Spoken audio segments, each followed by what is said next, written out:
fourth stimmy check, $15 minimum wage, and a house price boom. America is doing so badly.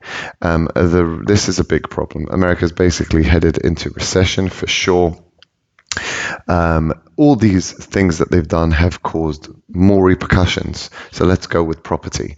Property caused by the Federal Reserve, right? The Federal Reserve is buying $40 billion of mortgage-backed securities every month. It's been doing so for a year and a half. It can find no way out from tapering. It is stuck buying mortgages. So now all the banks are basically selling mortgages for whatever. There's even 40-year mortgages currently being sold on the market. They just sell it. They don't care.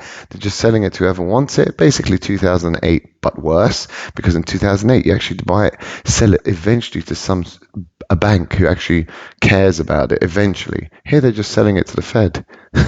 They're just selling it to the Fed, who have no option but to buy it, because they have to buy $40 billion a month. So it's just stoking a huge housing boom to people that are not creditworthy, and worse, you're selling it and you're making the house prices increase. Now, states of Texas and Florida, they don't have income tax. The only taxes you have there are property taxes.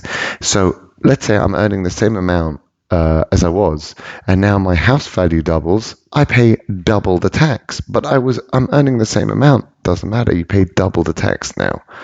So it's killing people. It's killing the consumer.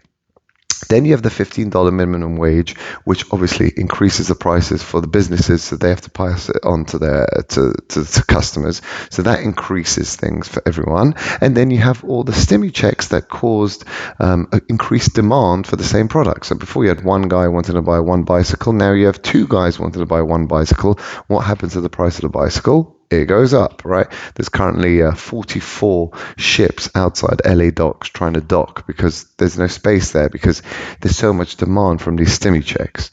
So that's all causing everything to inflate. Inflation is insane. Officially 5.4, but we know it's way, way, way, way more than that, because it doesn't include housing.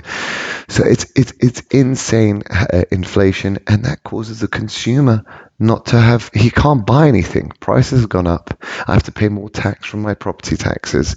I'm not seeing a real increase in wage. Everything's being eaten up by inflation, and so therefore I can't buy more stuff. Right? If something goes up, when my wage goes up, I can't buy more stuff with it. It's useless, and that's what's happening in America. We saw in China, there's a massive slowdown. Shock August retail sales figures was very, very down, right? We've got the Evergrande debacle over there, with their biggest property developer basically going bankrupt.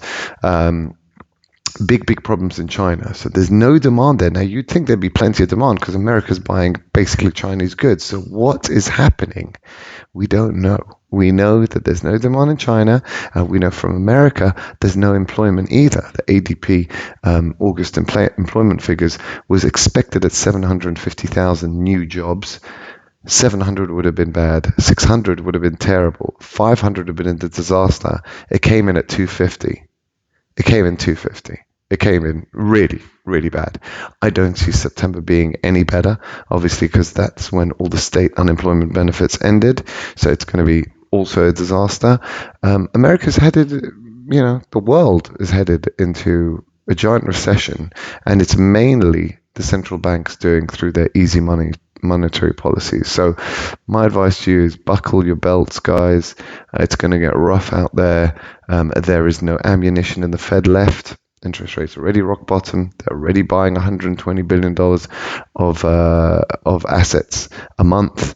There's nothing left. There's no bullets left for the Fed to do. It's going to be really, really bad. And I'm not saying this. Normally, I always say the Fed's going to come in at the end of the day and save the day. I cannot see how they can. They can obviously increase more borrowing, but again, no one is borrowing at the moment. They've given free rein to people to borrow. What's currently happened is $2 trillion is stashed by the Fed every day because the banks don't know what to do with their cash. They're like, what do you want me to do with this cash? I can't do anything, but no one wants to borrow it. So they're just stashing it back at the Fed.